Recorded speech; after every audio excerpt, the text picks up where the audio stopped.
Time of year is not a big factor when it comes to crankbait fishing. Almost every month of the year somewhere in the United States, you'll be able to catch fish on crankbaits. It's just a matter of the action you choose, how deep the fish are, what you want to be looking for when you're cranking. You know, probably one of the coolest things about a crankbait to me is just simply the fact that you can catch fish in so many different situations. I mean, you can catch them up cranking the bank, you can catch them offshore.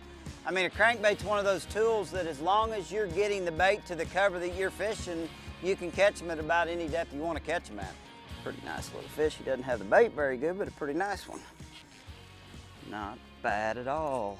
Little Spro RkCrawler 50 got it done. That's the Missouri craw color, and you know, it's just one of those deals. You've got to be aware of what's going on when you're throwing a crankbait. So many people make that mistake of just chunking it out, winding it back to the boat, and never putting any action or any variance in their retrieve.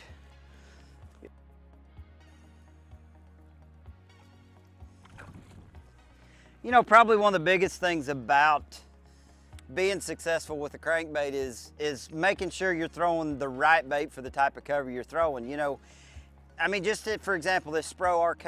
I mean, we've got the new RK50, you've got the RK55, the original model, and then you've got the MD model. And a lot of it is the profile of the bait sometimes, and sometimes it's actually, you know, the depth that the bait goes, or you know, the action that the bait has. And all three of the baits are similar, but they all come into play in certain situations. Like the little 50, in my mind, sometimes when these fish get real heavily pressured, you want to step your profile down a little bit. So it's all about picking the right bait for the right situation.